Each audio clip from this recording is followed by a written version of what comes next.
Damas y caballeros, sean todos muy bienvenidos a estas cápsulas de Historia de Chile traídas a ustedes por el Preuniversitario UCN Antofagasta. Recuerden seguirnos en nuestras redes sociales, los links en la descripción del video.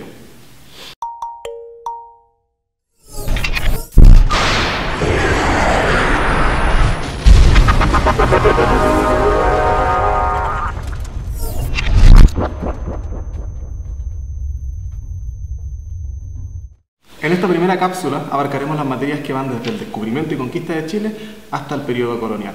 Pero antes de hablar de la materia, vamos a hablar de la PSU de Historia como tal. Desde el año 2014 se marca un antes y un después en lo que es la PSU de Historia. ¿Por qué? Anteriormente al año 2014 la PSU de Historia lo que hacía era medir conocimientos previos. Había que memorizar fechas, memorizar nombres y memorizar lugares para obtener un puntaje alto en la PSU de Historia. Sin embargo, desde el año 2014 se cambia este sistema y lo que se busca es medir habilidades de lectura y de resolución de problemas. Muchas veces en historia, en la PSU, nos vamos a encontrar con preguntas cuya materia no dominamos bien o no tenemos tanta seguridad para responder. Y muchas veces podemos encontrarnos con que la respuesta está en el mismo enunciado. Por eso, al final de cada cápsula vamos a resolver un ejercicio PSU para aprender lo que es el descarte inteligente y a leer bien los enunciados. En lo que posteriormente se conocería como Virreinato del Perú, y una vez sometido el Imperio Inca, comenzó la repartición de terrenos, de indígenas y de riquezas entre los conquistadores españoles.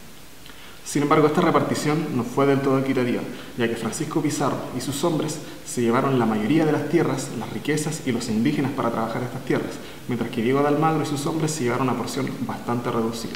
Esto, acompañado de los rumores que los mismos incas habían creado sobre grandes riquezas en el sur del continente, motivaron a Diego de Almagro a iniciar su propia expedición al sur. En 1535 inicia la expedición de Diego de Almagro, el cual con sus hombres vinieron al sur del territorio por la cordillera de los Andes. La cordillera de los Andes es un camino bastante tortuoso y hostil, lo cual le costó muchísimas vidas a la expedición de Diego de Almagro. Al final se asentaron en el valle de la Concagua, enviaron expediciones a explorar el territorio y se encontraron con varios indígenas belicosos, los cuales les costaron aún más vidas a la expedición de Diego de Almagro. Al no encontrar ningún tipo de yacimiento de oro que valiera la pena, decidieron devolverse al Perú, llegando en 1537. Sin embargo, la ambición de Diego de Almagro no cesó y decidió levantarse en armas contra Francisco Pizarro en una guerra civil que terminó con Diego de Almagro siendo ejecutado en 1538. Posterior a esto, una segunda expedición española al actual territorio chileno fue realizada por Pedro de Valdivia, el cual fundó la ciudad de Santiago en 1541. A partir de aquí se sucedieron una serie de conflictos bélicos entre los araucanos y los españoles, lo cual terminó en 1598 con el desastre de Curalaba. El desastre de Curalaba fue un levantamiento indígena a gran escala. Los indígenas, liderados por Pelantaro, se levantaron en armas contra los españoles y los hicieron retroceder hasta el sur del río Biobío, quedando el río Biobío como frontera natural entre territorio español y territorio mapuche. Este fue un hecho muy importante ya que marcó el fin de la conquista española en América y el inicio del periodo colonial. Durante el periodo colonial, el territorio americano estaba sometido a un monopolio comercial por parte del Imperio Español. Nos decían qué producir, cómo producirlo y con quién comerciarlo. Chile no fue la excepción a la regla y nuestra economía fue dividida durante 3 siglos. En el primer siglo, en el siglo XV, se nos permitía solamente exportar oro. Sin embargo, los yacimientos de oro en Chile eran bastante escasos, por lo que en el siglo XVI tuvo que cambiar nuestra exportación y empezamos a exportar plata y productos del cedro. Ya para el siglo XVII estaba completamente establecida nuestra economía agraria. El núcleo principal de nuestra sociedad en Chile era la hacienda, por lo que nuestra economía pasó de exportar plata y cebo a exportar trigo, la cual se mantuvo hasta bien entrado el siglo XIX con el descubrimiento de los yacimientos de salitre. Algo muy importante al referirse a este periodo histórico es el sincretismo cultural y el mestizaje. Así que voy a tratar de explicárselos resumidamente en lo que termina de girar este spinner. El sincretismo es la unión de dos elementos para formar uno tercero completamente distinto. En América, con la llegada de los españoles, este sincretismo se dio a nivel genético y a nivel cultural. A nivel genético ocurrió un fenómeno llamado el mestizaje. Sabemos que los españoles llegaron a América y no trajeron ninguna mujer europea, por lo tanto, a través de las prácticas de la barganía y del amancebamiento se mezclaron con mujeres indígenas, produciendo una tercera raza llamada la raza mestiza, que posteriormente pasó a predominar en el territorio latinoamericano.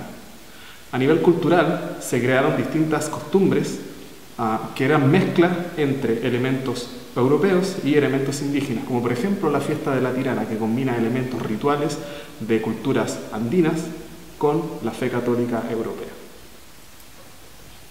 Pasemos ahora a la pregunta PSU.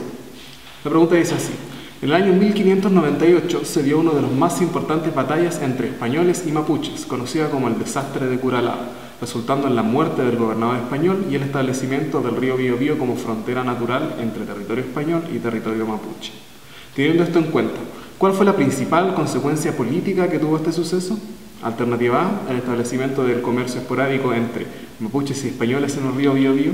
Alternativa B, la imposición del monopolio comercial en el territorio mapuche. Alternativa C, el fin de la expansión española y el inicio del periodo colonial. Alternativa D, descubrimiento de yacimientos de oro cercanos al río Biobío. Y alternativa E, la entrada de los jesuitas a territorio mapuche. Si analizamos la pregunta, dice: ¿cuál fue la principal consecuencia política que tuvo este suceso? Analicemos las alternativas. La alternativa A habla del comercio esporádico, económica, no cuenta.